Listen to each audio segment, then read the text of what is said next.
Welcome to Crew Efficiency for Rushing Rats. Let's get started. For your loadout, you'll want heavy weapons and armor. It's a small map, so speed's not important, and it's a short day, so it doesn't really matter if you bring health and ammo, but it doesn't hurt to do so.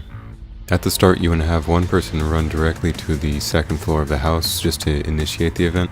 Bane can take 45 seconds to over 3 minutes to tell you the first ingredient after that point, so you just want to get it out of the way as soon as possible. In the meantime, everybody else can be clearing out the gangsters and collecting ingredients. Ideally, you want to have everybody have at least 2 ingredients so you can guarantee somebody's available with the wrong ingredient to blow up the lab.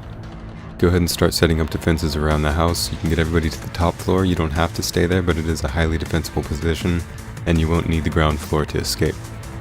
Defending your position is pretty easy, but you want to make sure you're coordinated for shields in tight areas.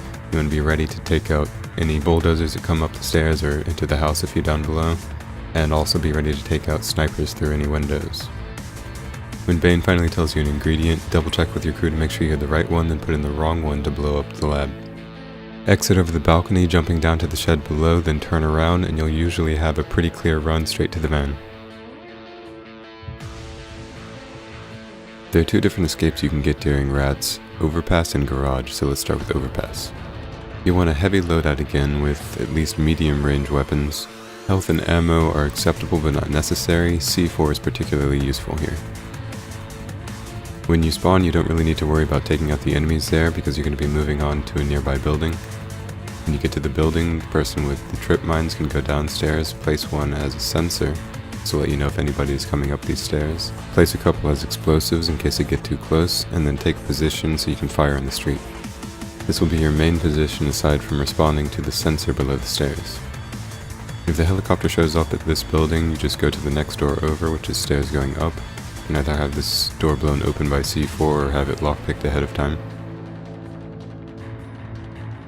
If the helicopter shows up on the other side of the overpass, you just go downstairs, out the door, across the street, up the stairs, and it'll be right there. Alternatively, the escape can be a van that will be right across the street that you were firing on earlier. Now let's take a look at the garage escape. For the garage escape, you'll want either a saw or shape charges, and light armor or no armor at all.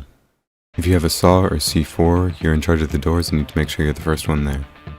You'll only encounter one small group of enemies which you can run past, allowing your crew to take them out when they pass through later. As you approach the first door, you can ready your saw. You'll be just aiming at the doorknob and holding it down.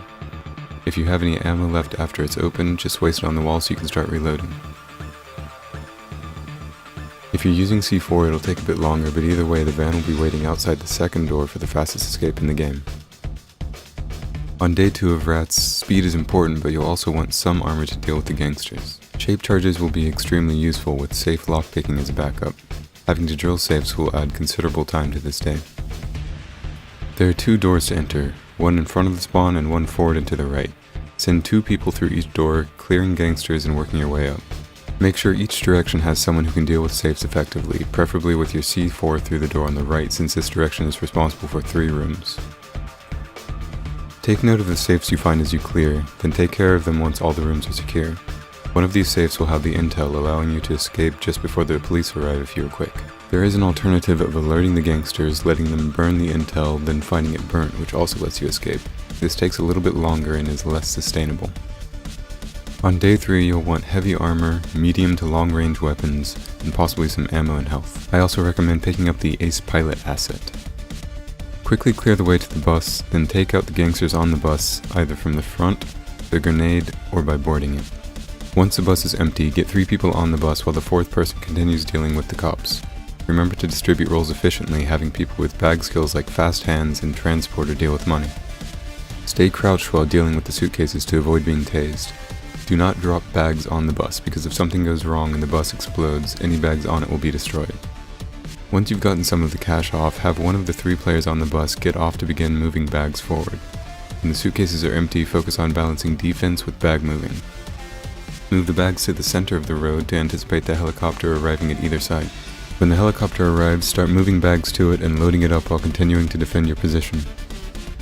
Once the last bag is in, make a run for the escape or fight your way there if it's too congested. That's all there is to it. It's a straightforward heist with great experience and it's fast. With these tips, your crew will be working it like a well-oiled machine.